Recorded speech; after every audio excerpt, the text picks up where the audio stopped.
Sampieri est un village de 1300 habitants situé dans l'est du Burkina Faso, à quelques kilomètres de la frontière du Niger.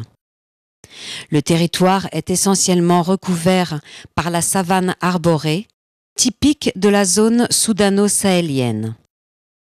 90% des habitants sont des agriculteurs qui pratiquent une agriculture pluviale, vivrière et familiale. Les rendements sont extrêmement bas en raison de nombreux facteurs limitants. La pauvreté des sols, l'absence d'aménagement, le faible niveau d'organisation et de formation des paysans et le sous-équipement. Le centre de santé et de promotion sociale de Sampieri est une formation sanitaire du district de Diapaga qui couvre 19 500 habitants répartis dans 30 villages, parfois éloignés de 25 km. Cette aire de santé est composée d'un dispensaire, d'une maternité, d'une pharmacie villageoise et d'une salle d'hospitalisation. En ressources humaines, le personnel est composé d'un infirmier breveté d'État, d'un infirmier breveté, d'un agent itinérant de santé, d'une accoucheuse auxiliaire, d'un gérant de pharmacie et de 2 bénévoles. Actuellement, un projet d'État a mis en place la construction d'un nouveau dispensaire et d'une nouvelle pharmacie. La maternité restera dans un état délabré. L'association Los Ngourma étudie un plan de soutien pour la réhabilitation et l'agrandissement de cette structure qui, avec les réformes encourageantes d'accès aux soins de l'État, accueille de plus en plus de patientes. Au niveau du dispensaire, je gère la pharmacie du village et aussi je m'occupe aussi du social.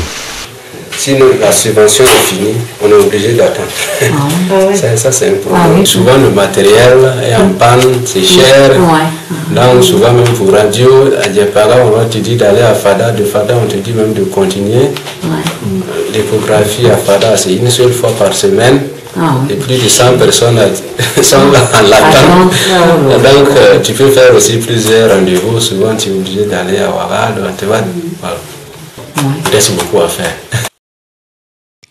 La halte garderie a été créée en 2008 avec l'appui de Los Ngourma et d'un groupe de jeunes très motivés de l'association. Cette aide s'est concrétisée par l'appui à la construction, à l'aménagement de cette structure et à la formation des animateurs. La halte garderie accueille chaque année une trentaine d'enfants qui sont bien préparés pour leur rentrée à l'école primaire. L'association Los Ngourma soutient depuis 30 ans le village de Sampieri et ses environs. Depuis 2004, l'association s'est engagée plus particulièrement dans un programme de développement de l'agriculture. Ce programme est basé sur la formation et l'application des méthodes de l'agroécologie. Nous venons en soutien aux paysans de Sampieri. Le partenariat date de 1981. Il s'est constitué doucement par des petites actions, surtout en direction de la santé, de la scolarisation. Ensuite, quelques projets comme la bibliothèque, un centre ménager pour les femmes. Nous avons eu connaissance d'actions qui datent, celle de Pierre Rabhi qu'il avait au Burkina Faso dans les années 84-85. Et nous sommes remontés aux sources de cette action pour trouver au Burkina s'il y avait encore des gens qui avaient travaillé avec lui à l'époque. Et nous avons rencontré Lava Paz. Donc Lava Paz, Sylvain Korogo, c'est un ancien élève de Pierre Rabhi qui lui-même a monté un centre de formation en agroécologie. Alors nous les avons rencontrés avec nos partenaires de Sampieri et avons réfléchi sur la conduite à mener pour aider les paysans. L'agroécologie à Sampieri date de 2004, année à laquelle Los Ngourma et Lava Paz se sont connus.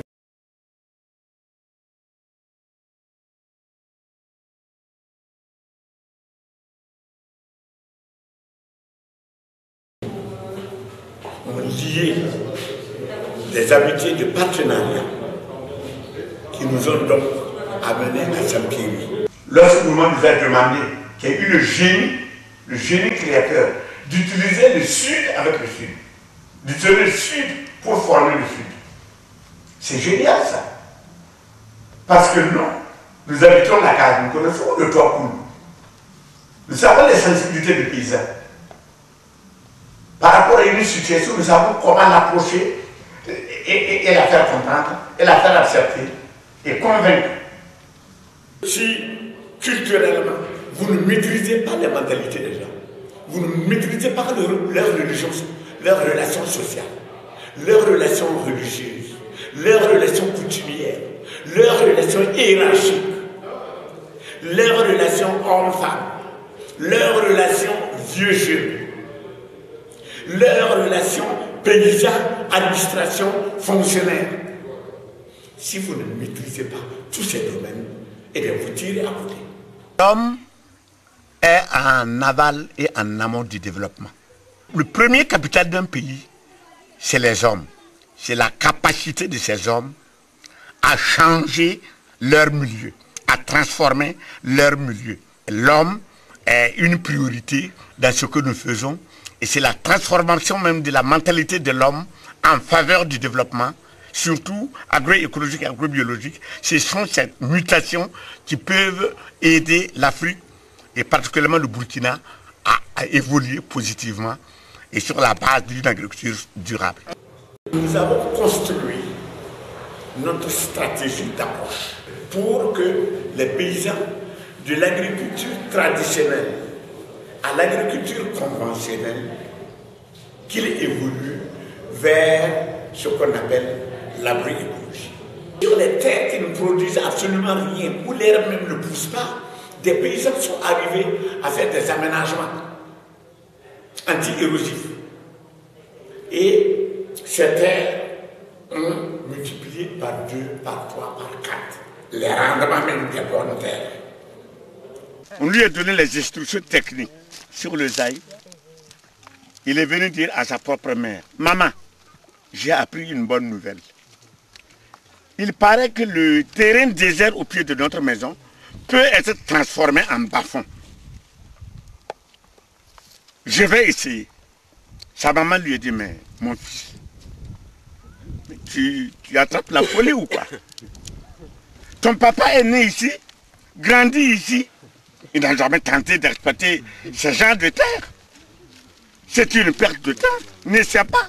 Ce serait de la peine perdue. » Et il a dit, « Maman, je vais essayer.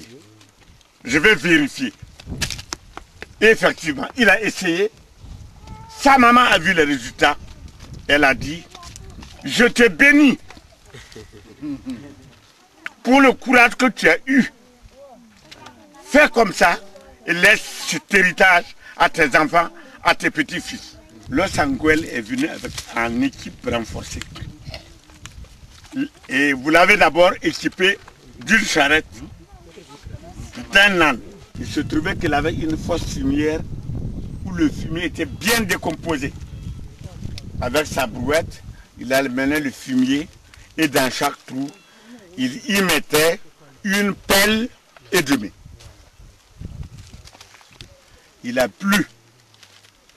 Et aussitôt, lui, il a semé son champ d'ail. 2 semaines après, il est revenu, il a trouvé que les plants étaient grands, hauts, très beaux à voir. Et la nouvelle s'est répandue. Et des gens des villages voisins se sont déplacés pour voir le miracle. Il arrache, ça revient encore. Vraiment, c'était miraculeux. Regardez sur ce sol-là, à pareil moment d'ériger. Ça veut bien dire ce que ça veut dire. C'est l'impact de la formation. Imaginez-vous une terre où l'herbe ne pousse pas. Pour la première année, vous la mettez en valeur, elle produit 1 tonne 200, 1 tonne 500, et dans certains cas, 2 tonnes à l'hectare. C'est incroyable. Il faut voir pourquoi. Quand on parle, des gens diront, comment ça? C'est miraculeux. Il n'y a pas de miracle dedans. Le miracle, c'est l'agroécologie. Le paysan, ce n'est pas un marginal.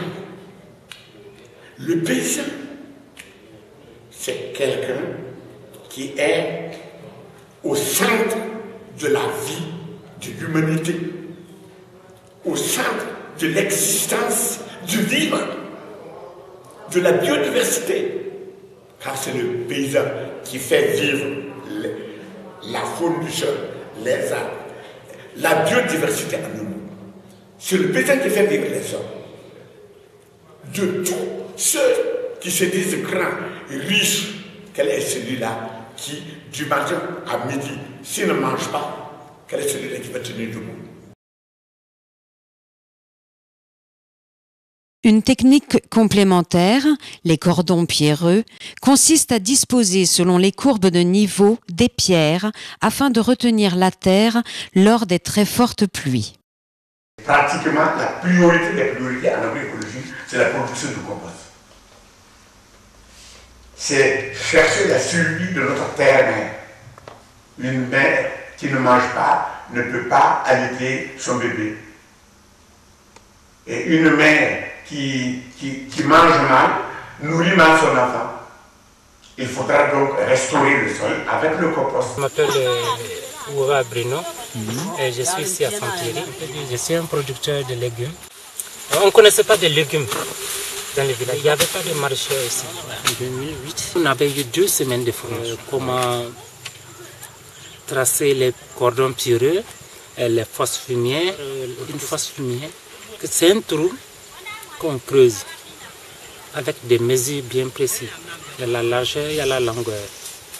Donc il y a la profondeur aussi.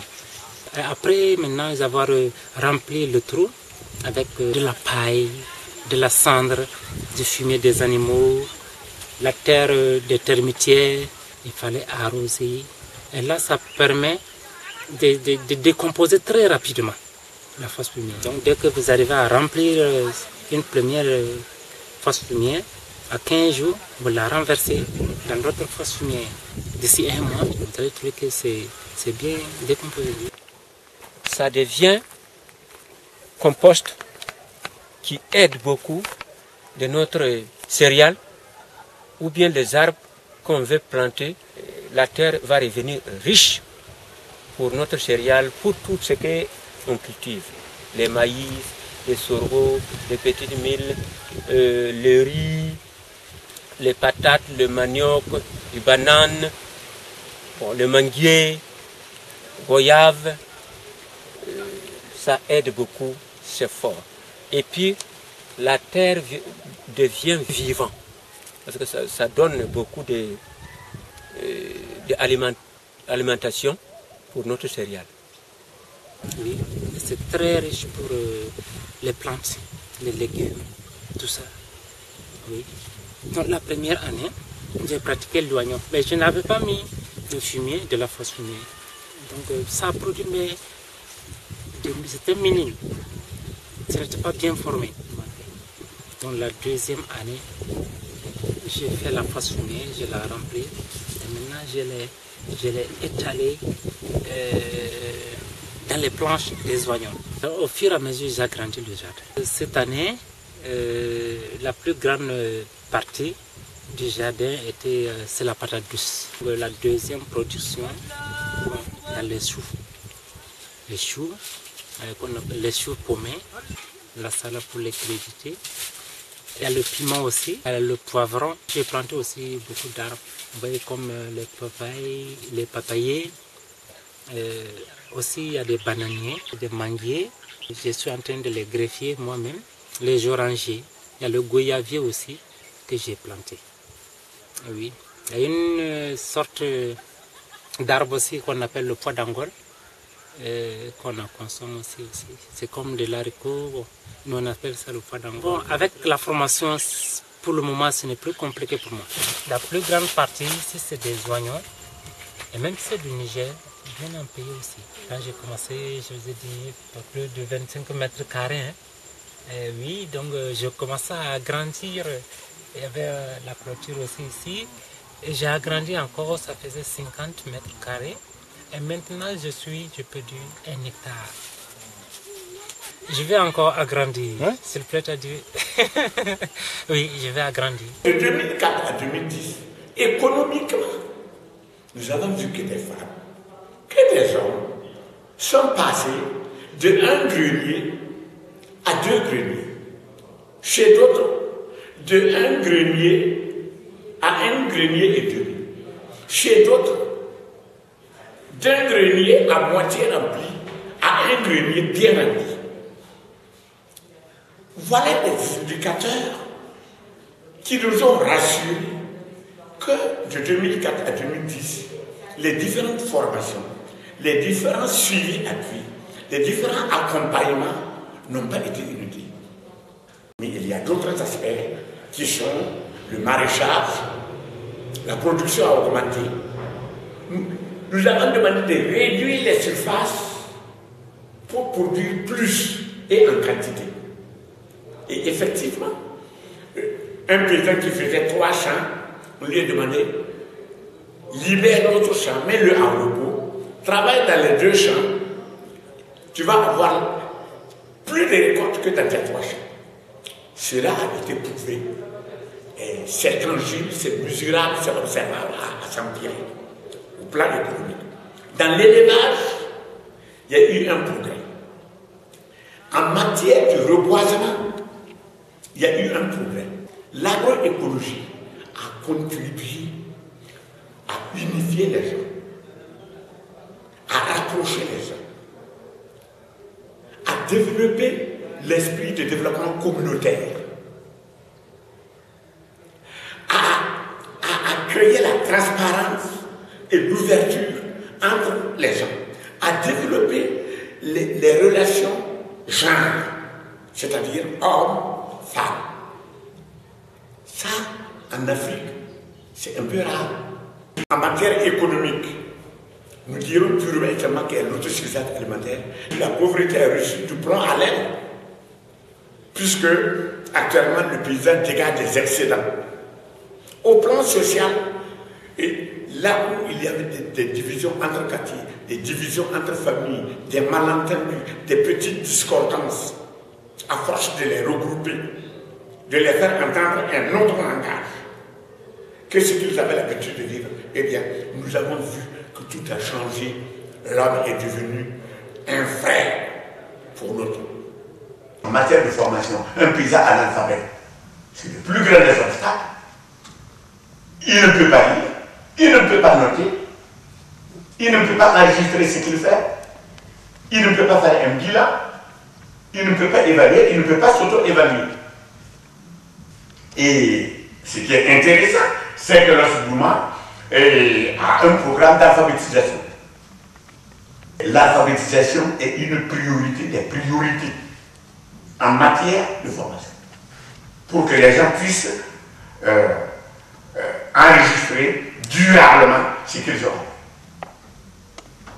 Pour que les gens volent de leur propre zèle, il faudra prendre tout le temps qu'il faut pour les donner les atouts de compétences techniques, d'aptitudes techniques à valoriser ce qu'ils ont appris. Pas seulement valoriser ce qu'ils ont appris, mais aussi créer des situations nouvelles, innover. C'est ça que nous appelons paysans chercheurs. Ils doivent être capables, dans l'exercice de leur métier, de nous dire, attention, vous nous avez appris cela, mais chemin faisant, nous avons pu découvrir d'autres secrets. Un homme sans compétence, un homme qui ne sait pas réfléchir, qui ne sait pas, qui n'a pas de créativité, un producteur qui n'est pas chercheur. Comment il peut évoluer, comment il peut progresser? Quand nous formons les paysans, on met en place un comité aidé. C'est un peu le gouvernement du village, un gouvernement du développement social, économique et culturel du village. Ce comité, volontairement, s'engage à suivre les promoteurs en agroécologie, femmes et hommes. Ils les suivent, ils les conseillent, ils corrigent, ils les appuient, et ainsi de suite. Ce comité aidé, donc, doit évaluer les promoteurs. Mais au-delà de cette évaluation, chacun doit pouvoir s'auto-évaluer. Et cela, il faut l'apprendre. Et De cela, il faut encore appuyer le PILSA à mener ce que nous appelons un plan de développement local, à court terme, moyen terme, long terme. Ce programme, il capitalise tous les acquis. Vous savez, chez nous, on cultive avec la binette. Avec l'association Los Ngouma, nous avons maintenant la traction avec les ânes, les charifs. Nos sols ne sont pas assez riches. Tous ceux qui ont fait le compost ont senti une amélioration. Donc, ce qui fait que les gens accourent et chacun veut avoir la formation. Tous ceux qui ont reçu la formation appliquent dans leur champ. Et aujourd'hui, nous voyons les résultats. Un des axes fondamentaux du programme est la formation des paysans. Les premières sessions ont été organisées par l'Avapass sur place. Parmi les paysans formés, 3 sont devenus eux-mêmes formateurs, ce qui a permis de multiplier le nombre de formations. Depuis 2004, près de 400 paysans ont ainsi été formés. Les paysans sont formés pendant une période de 10 jours. Ensuite, ils ont un suivi sur leur champ. Quand ils ont commencé à appliquer, le formateur va les suivre sur leur champ pour leur redonner des conseils. Il faut qu'ils fassent partie d'un groupement pour être formés. Donc ensuite, l'association remet au groupement des outils pour pouvoir appliquer, donc des fourches, des pelles, des arrosoirs, des brouettes, charrettes, ânes, tonneaux pour aller chercher l'eau, parce que le grand problème aussi c'est l'eau. Et il y a aussi quelques constructions de magasins. Jusqu'à présent, on s'est basé sur la construction de 2 magasins par an pour les groupements. Chaque groupement aura son magasin pour stocker son matériel, ses outils. En 2006, les paysans nous ont dit qu'ils ont souhaité passer à la culture attelée, donc ils n'avaient pas les moyens de se procurer un attelage âne et charrue. Donc nous avons offert des microcrédits pour pouvoir passer à la culture attelée. L'idée c'est de montrer qu'un paysan peut bien vivre et soigner sa famille, l'éduquer en passant par ces méthodes qui sont bonnes. Il a été réalisé un centre d'hébergement pour les personnes qui viennent de loin se former, mais qui est aussi ouvert à toute personne, aux locaux qui circulent et qui veulent avoir un hébergement, à l'association quand elle vient et aux visiteurs étrangers. Ce centre amène aussi des revenus pour le village. Et nous avons accompagné ce centre d'une salle de cours, d'environ 100 mètres carrés, qui sert donc pour les formations en agroécologie et aussi pour les cours d'alphabétisation. Et à l'intérieur de cette salle, nous avons constitué un fonds documentaire sur tout ce qui concerne le développement rural. En juillet 2010, la radio locale a réalisé une série d'émissions pour promouvoir l'agroécologie. Les gens ont réagi, puisqu'ils ne savaient pas, ils sont venus, est-ce que réellement c'est vrai ce que vous dites? Ils disent, non, moi j'ai été là-bas et j'ai vu. Moi-même, je ne croyais pas. J'étais obligé d'aller et puis faire le reportage. Vraiment, j'étais vraiment ébahi. Je ne pensais pas. Quand ils sont venus faire ça, moi-même, je me demandais si c'était la réalité. C'était au moment des récoltes du maïs. Il était en train de couper, ça fait tchop, tchop. Et à partir de là, on a profité, enchaîner l'émission. Ces émissions de radio ont suscité un grand intérêt et plus de 130 paysans ont participé à la session de formation de janvier 2011. Je pratique la culture aussi comme les autres. Le maïs, je sème le riz et je gagne aussi. Le mil, je sème, l'haricot, je sème. Mais après avoir tout récolté, me passer encore dans mon jardin. Oui, donc il faut progresser au fur et à mesure. Pas d'arrêt. Oui. Dès que tu as d'abord la force de travailler par toi. En tout cas, les jeunes d'ici, on a la chance. L'agroécologie, c'est comme un paradis qui était venu dans le village. En tout cas, on a l'air libre de faire tout ce que nous voulons. Avec la formation, les jeunes allaient s'en sortir. Au bout de tout cela, qu'est-ce qu'il faut faire? Il faudra indispensablement de l'eau. Donc, nous faisons appel aux partenaires du village pour créer des points d'eau. Parce que l'eau, c'est la vie. Sans eau, tout ce qu'ils ont appris, rien n'est applicable.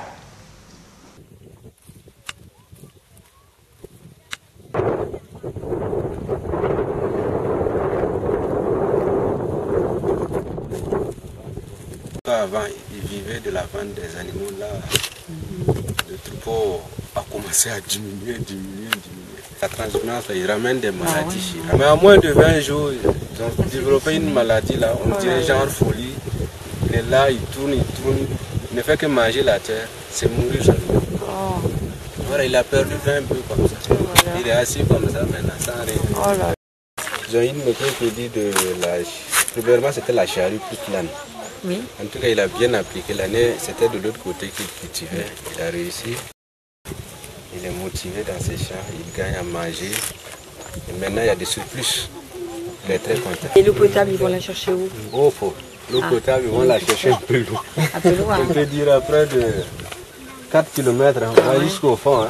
Bon, ça vaut même 5 km. Juste pour tout puiser, amener pour l'homme, amener pour les animaux, c'est pas facile. Mais maintenant, c'est avec la charrette.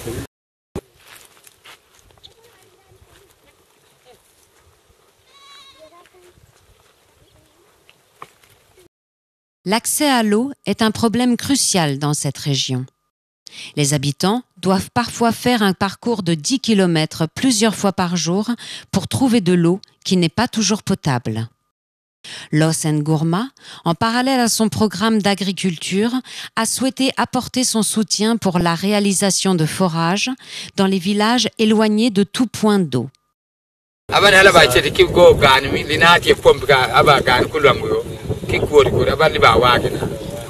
Ici, c'est avec le vélo, ça prend 1 heure de temps seulement. Bon, avec l'âne, 4 heures ou 3 heures. Et c'est comme il avait bien dit, que chaque âne va prendre 4 bidons. 4 bidons de vin. Et les femmes aussi, c'est 4 bidons. La charge revient aux femmes maintenant. Que c'est les femmes qui puisent de l'eau, que c'est les femmes qui pilent du mil, c'est eux qui prennent le mil pour aller moulin pour moudre ça. Donc, toute la charge, c'est les femmes. Et non, bon, leur travail, c'est de conduire.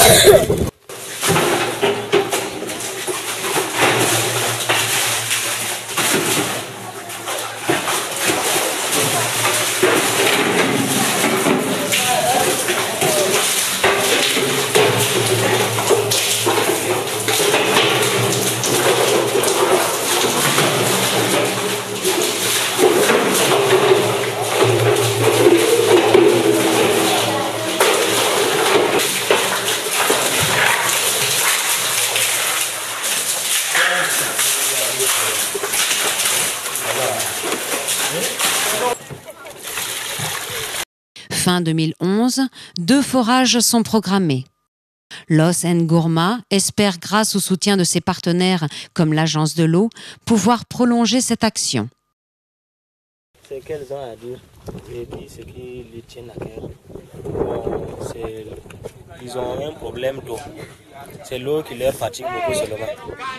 Bon, là où on venait, comme ce sont des kilomètres, des fois c'est 2 heures, 3 heures comme ça qu'elles prennent pour faire amener de l'eau. Ils ont mal au corps partout, au dos, le cou, partout.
c'est la première fois qu'on fait un projet forage. Oui.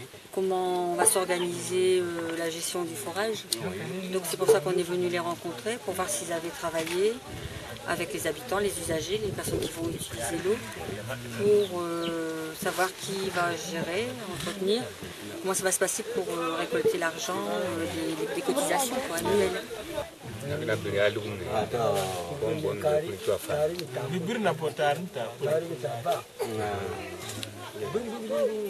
Voilà.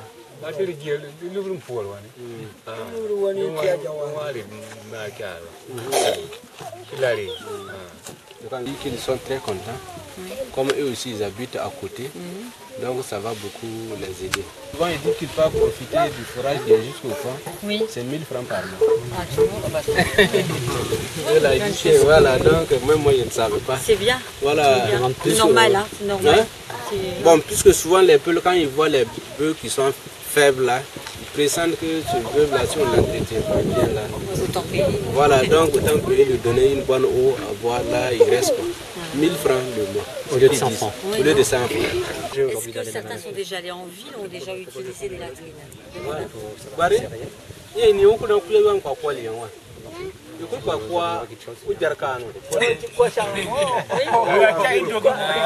Alors est-ce que vous avez vu que c'était bien? Est-ce que vous avez pensé que c'était bien?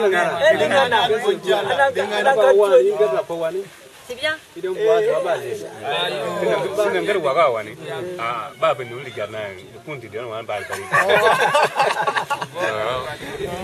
Chez les sœurs même, si on lui donne pour dormir là-bas, il est d'accord. Pour le voyage d'études quand ils sont allés chez les sœurs. Ah oui, oui, Voilà.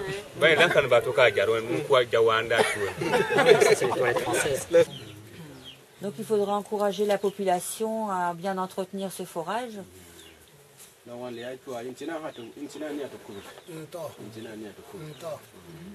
Et puis à bien relever les cotisations.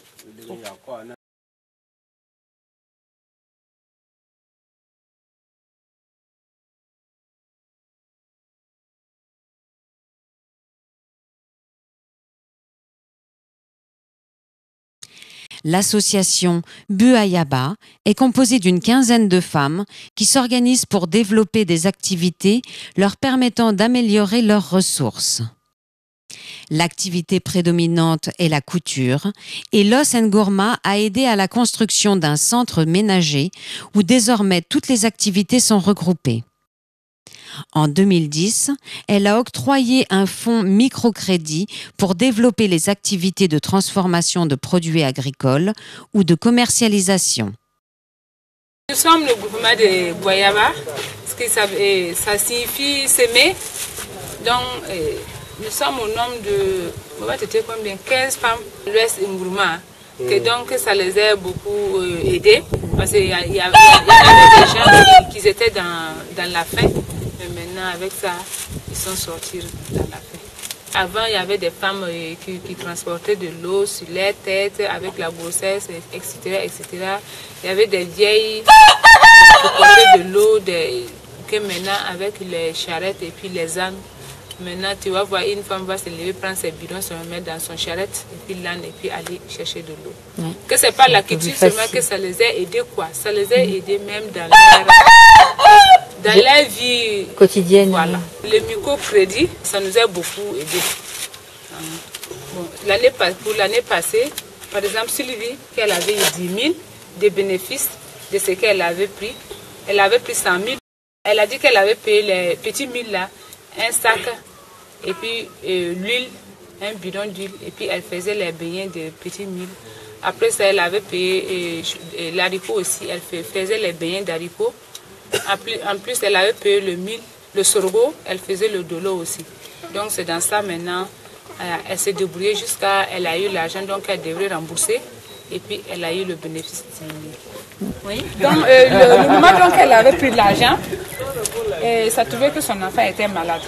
Elle dit que ça l'a beaucoup aidé parce que ce jour-là, tant que si elle n'avait pas cet argent-là, elle ne pouvait pas soigner son enfant. Parce que ce jour-là, elle était chez elle, elle n'avait même pas 5 francs dans le bord de son pain. Voilà. Souvent, il faut enlever le mût dans le grenier pour pouvoir revendre pour pouvoir soigner l'enfant. Mais si ça trouvait qu'elle a l'argent, elle va prendre l'enfant, amener et puis laisser le mille dans le grenier. Parce que peut-être avec le temps aussi, le mille là peut manquer. Il faut qu'il cherche de l'argent pour pouvoir payer le mille encore, pour pouvoir manger. Le renard passe, le renard passe. À mon tour, madame. Oui, c'est vrai, madame. Elle n'a pas de ses activités. Voilà. Bon, pour moi j'ai payé le grain de néré. Et puis j'ai fait commander les pains de 8 mars. Oui, voilà. La fête des femmes, la journée des femmes. Voilà, j'ai fait venir les pains et j'ai revendu avec mes épouses. Il y en a certains même qui ont quitté d'autres villages, genre Sakbani. Ils sont venus et puis acheter. J'avais amené beaucoup. Au début, j'avais amené 2 balles de pain et tout vendu. Après, j'ai envoyé encore, payé la moitié de balles et puis j'ai revendu encore. En tout cas, ce que j'ai eu, ça vaut plus de 50 000. Après, maintenant, j'ai le grain de néré. J'étais partie à Fada. À ce moment, c'était 1250 les grains de néré, 1750 que j'ai revendu. Bon, si je vais enlever mon transport, donc ça veut dire que j'ai eu 400 ou bien 450 francs de bénéfices par ACT. Par ACT, peut-être ce que j'ai payé, ça dépasse 60 ACT. On s'est débrouillé comme ça. Tout le monde a remboursé en souriant. Juliette, par exemple, elle a dit que quand elle avait pris le crédit là, à ce moment, ça trouvait qu'il y avait un peu qui devrait se lever, aller ailleurs. Donc, il avait ses petits pentades. Son mari a pris et il voulait se lever et il veut vendre ça. Donc, c'est dans cet argent qu'elle a enlevé et puis aller payer les pentades là pour venir élever, pour pouvoir revendre au moment des fêtes. Donc, elle a payé ça pour revendre. Le reste de son argent, elle avait pris ça maintenant et puis payer le grain de néré comme elle fait le Soumbala. Elle faisait déjà le Soumbala. Mais l'élevage des pentados, elle est rentrée dans ça parce qu'elle a eu le crédit, qu'elle a eu cette idée pour ajouter ça. Elle a dit qu'elle a eu bénéfice. Et puis elle a eu 30 000 de bénéfices. Vous avez remboursé avec un intérêt de 5%. Oui. Donc ça va rester dans le caisse. Avec le temps, on va voir ce qu'on veut produire dans notre village. Donc c'est avec cet argent-là maintenant qu'on va prendre et puis faire quelque chose dans notre village. Et non pas partager pour nous-mêmes. Pour que ça bénéficie tout le monde. Un jour, on va s'asseoir comme ça et dire, ah, qu'est-ce qui nous manque dans Saint-Péry? Peut-être le marché nous manque dans Saint-Péry. On peut faire 2 boutiques et puis on va faire des trucs là-bas. Il y a certains qui vont vendre du riz, d'autres vont vendre quoi. Et puis maintenant, bon, ça bénéficie tout le monde, quoi. Toute personne qui vient, la personne va manger avant de partir. Et, tu vois, et puis, ça développe le village. Nous qui ont eu la chance d'avoir le microcrédit, ça va beaucoup nous aider, mais les autres, on étudie ce qu'on veut faire dans notre village, peut-être avec cet argent petit à petit. Maintenant, même si à ce moment on n'a pas le moyen de faire ce qu'on voulait faire, on a déjà un signe qui va permettre à ceux qui nous aident aussi, on a envie de faire, quoi, mais on n'a pas le moyen. Mais ça, on a déjà présenté quelque chose un peu. Ça peut les encourager aussi, en tout cas, ils se battent, on va les soutenir, quoi. Les rencontres avec tous les partenaires et les autorités locales sont très importantes pour la bonne conduite des projets et pour intégrer notre soutien dans le programme local de développement. Chaque année, les membres de l'association rencontrent ainsi le maire de Kandchari et ses services, ainsi que les services apportant un soutien dans la réalisation des projets comme le service de l'environnement et des forêts et le service de l'eau. Les 2 forages dont le dossier va passer au niveau du Gili en mars. Vous prévoyez les mettre où? Donc, si ça marche, les 4, vous avez dû le montrer, les 4. Avec un pingou, Chikatsuma tous. Et puis le camp. Oui, et puis Kankamou, Kankamou, c'est Mantougou aussi. Donc c'est Saint-Pierre. Là, oui, c'est Saint-Pierre. Ah, d'accord. Alors après,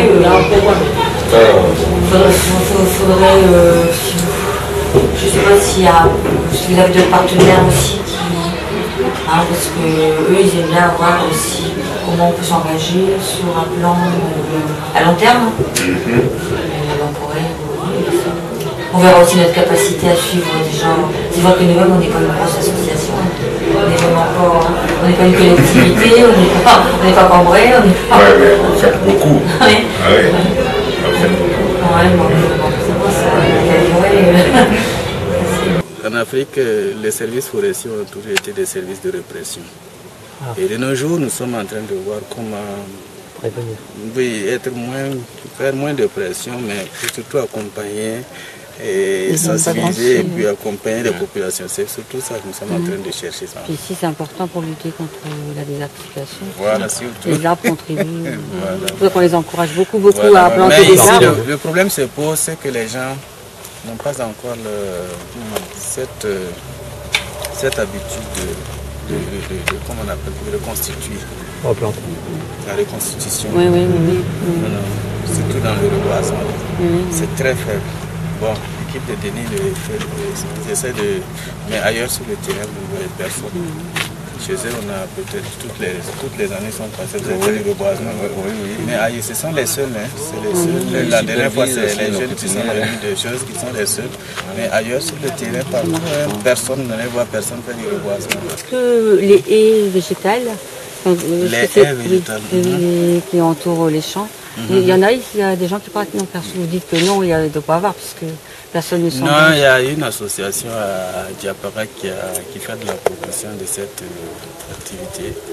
Et je pense que l'année dernière, nous avons accompagné des populations, des producteurs sur 2 sites. Les 2 sites sont à Bamboudieri, voilà. Bon, mais c'est timide, il y en a quand même, c'est timide.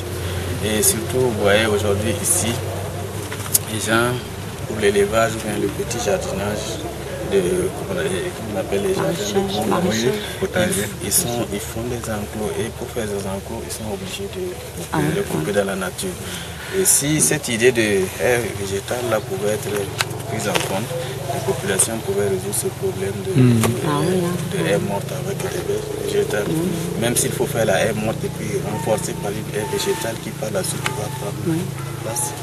Voilà, mais le problème c'est... La mise en route. Il y a les idées, mais la mise en route avec le temps. Comme chaque année, on va faire un petit bilan, en même temps donner des encouragements aux personnes qui se sont bien investies dans les projets. Donc on vous remercie pour tous les efforts que vous avez faits pour suivre les projets. Le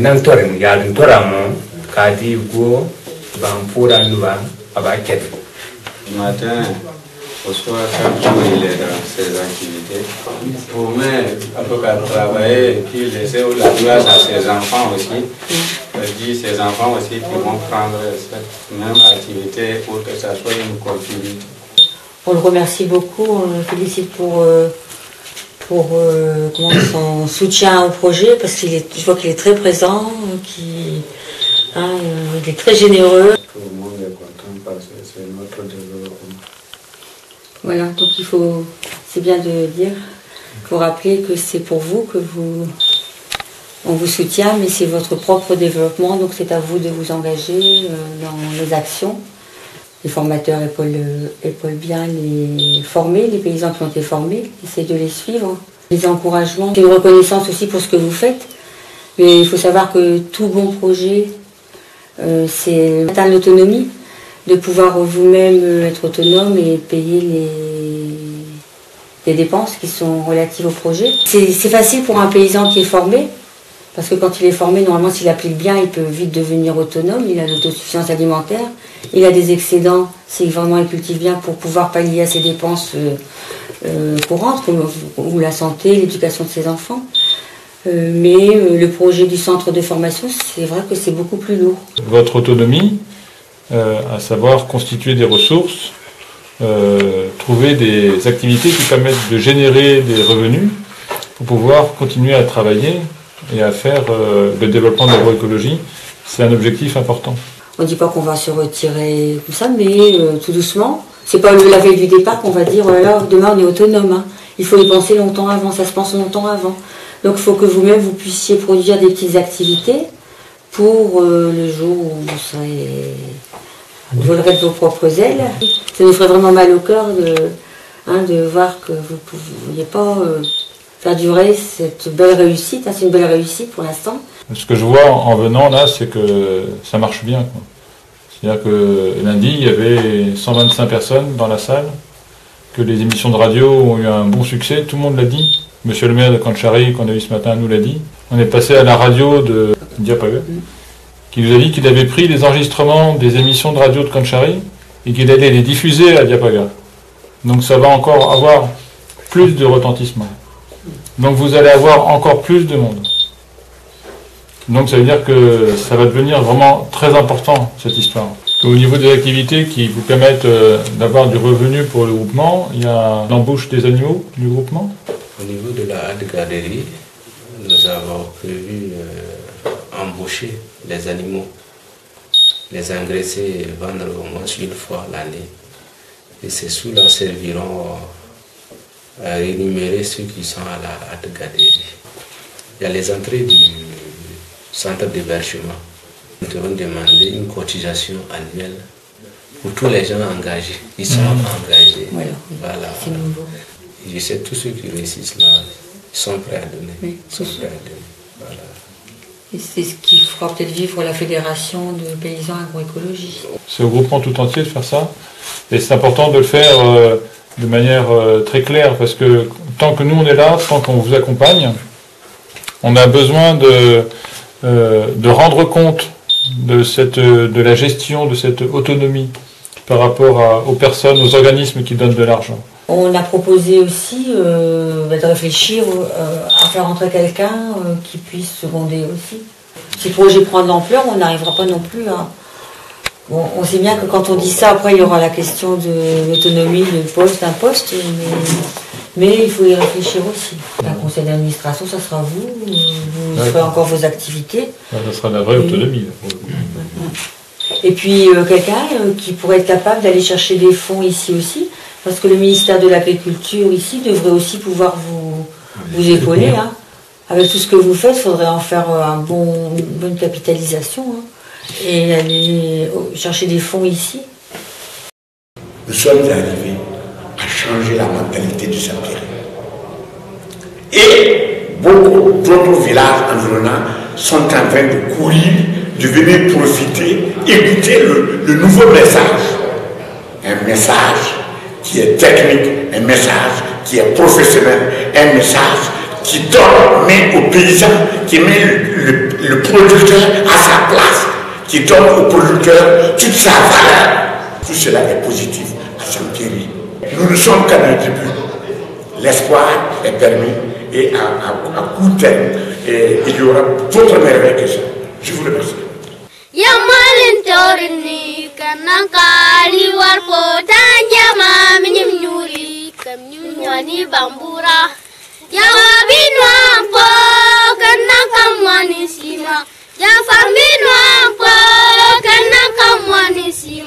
Nisin kutia bon wa ma